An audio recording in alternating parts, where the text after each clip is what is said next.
Pangako ni Mayor Bong Marquez na simula ngayong 2022, babangon ang Sablayan bilang higante ng industriya ng turismo sa rehiyon. Matapos ang pandemya, ibabangon natin ang turismo. Sa Sablayan, BBM, big time ang bakasyon mo.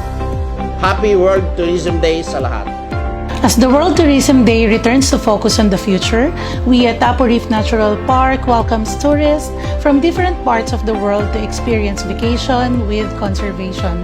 September is also declared as Apo Reef Month to celebrate the proclamation as a national park. This year, 2022, as we also celebrate the Year of the Protected Areas with the theme Protected Areas for Protected Future, we encourage visitors to visit the key biodiversity areas in the Philippines.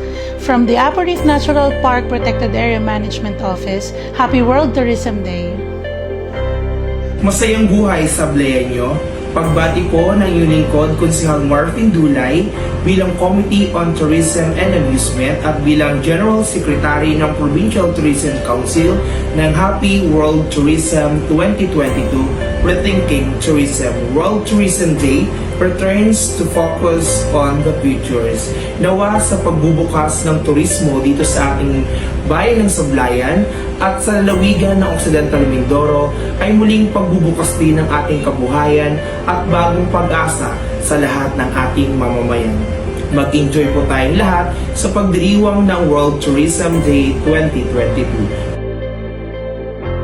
Tuwing ika-27 ng Setyembre, ipinagdiriwang ang Pandaigdigang Araw ng Turismo upang ipangalap ang benepisyong dulot nito sa isang bansa. At bilang pakikilahok sa selebrasyong ito, malugod nating tinatanggap ang kasalukuyang tema na Rethinking Tourism. Muli nating balikan at alalahanin ang kaunlarang dala ng turismo sa Sablayan.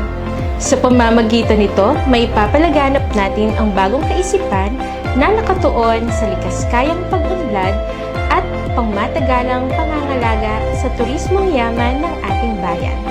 At ang lahat ng ito ay magsisimula sa ating mga mamamayan.